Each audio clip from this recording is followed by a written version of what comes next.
سوال ہے کہ رمضان ملنے پر یعنی شکر گزاری کرنے پر ابن رجب رحم اللہ کا قول درج کیجیے. ابن رجب رحم اللہ نے اس بارے میں کیا کہا؟ تو ابن رجب رحم اللہ فرماتے ہیں روزہ دار دو طرح کے ہوتے ہیں. ایک وہ جو جنت کے حصول کے لیے دنیا کی لذتوں کو چھوڑتے ہیں اور اپنی تجارت ایسی ذات سے کرتے ہیں جس کے پاس کوئی خسارہ نہیں ہے. ٹھیک ہے. اور دوسرا شخص جو اللہ کے علاوہ تمام دنیاوی چیزوں کو اپنے آپ سے دور رکھا، اپنے دل و دماغ کی حفاظت کی، موت اور حشر اور آخرت کو یاد رکھا، تو ایسے شخص کی عید قیامت کے روز اللہ سے دیدار اور ملاقات کے وقت ہوگی. تو یہاں پر اگر ہم غور کریں تو روزہ دار کی دو اقسام بتائے گئے ہیں اور یقیناً دونوں ہی قابل تعریف ہیں.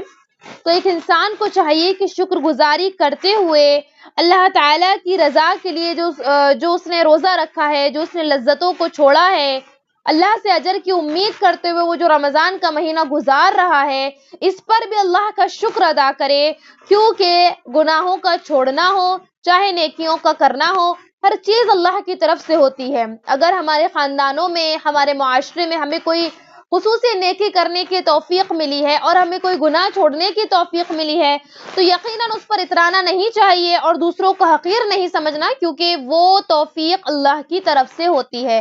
تو ایک انسان کو چاہیے کہ رمضان کا مہینہ ملے تو ان دو قسم کے روزہ داروں میں اپنے آپ کو شامل کروائے اور اللہ کا خوب شکر ادا کرے، اور اللہ تعالیٰ کے لیے اپنی محبوب ترین چیزوں کو چھوڑ رہا ہے تو اس کے لیے اللہ سے اجر کی امید بھی رکھے. لیڈیز کوشچن، خواتین کے سوالات what's app group. Ladies and girls کے مسائل کے لیے QR کوڈ سے اپلیکیشن ڈاؤن لوڈ کریں. ہمارے گروپ میں ایڈ ہونے کے لیے 8106126040 پر میسج کریں اور تمام کو شیئر کریں.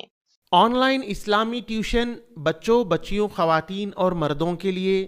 اس کے علاوہ آن لائن 2 ایئر عالمہ کورس خواتین اور لڑکیوں کے لیے. تعلیم.ایجوکیشن ویب سائٹ وزٹ کریں. QR کوڈ سے اپلیکیشن ڈاؤن لوڈ کیجیے.